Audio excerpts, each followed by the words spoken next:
Sualı verən deyir ki, mənə Ayətül Kürsini izah edin. Allah Teala'nın bu sözlərini. Əuzu billahi mineşşeytanirracim. Allah, ondan başqa ilah yoxdur, əbədi yaşayandır. Bütün yaratdıqlarının qəyyumudur. Onun nə mürcü, nə də yuxu tutar. Bismillahirrahmanirrahim.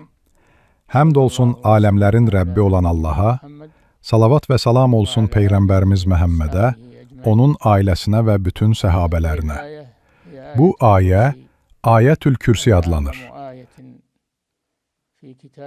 Bu, Allah Teala'nın kitabındakı ən uca ayədir. Çünki o, Allahın ad və sifətlərini əhatə edir. Bu ayə 8 cümlədən ibarətdir. Allah, ondan başqa ibadətə layiq məbud yoxdur. Yəni, ondan başqa haqq ilah yoxdur. Əl-Həy, yəni tam həyat sahibi. Elə bir həyat ki, orada nə ölüm, nə mürgü, nə yuxu, nə də qafillik yoxdur. Onun həyatı kamildir, heç bir nöqsan yoxdur.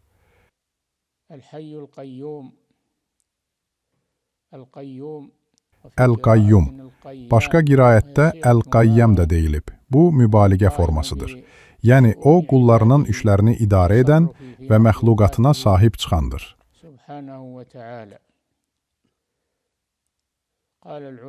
Alimlər demişlər, Əl-Həy zat sifətlərini, Əl-Qayyum isə feili sifətlərini ifadə edir. O, qullarının işlərini idarə edən, onların işlərinə nəzarət edən və onları kamal və əhatə ilə yönləndirəndir.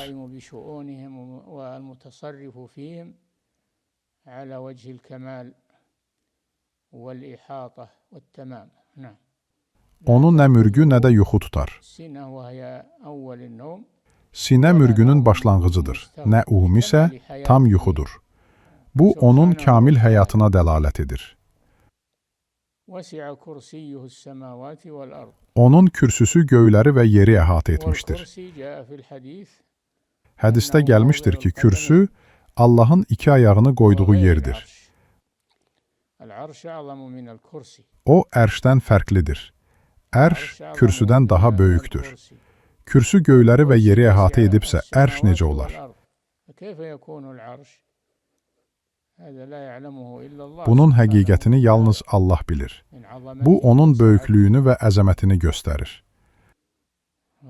Onun kürsüsü göyləri və yeri əhatə edir. Bunları qoruyub saxlamaq ona ağır gəlmir. Yəni, göyləri, yeri və onların içindəkiləri qorumaq ona nə çətin, nə də ağırdır. O, ən ucadır və ən böyükdür. Yəni, onun ucalığı mütləq ucalırdır.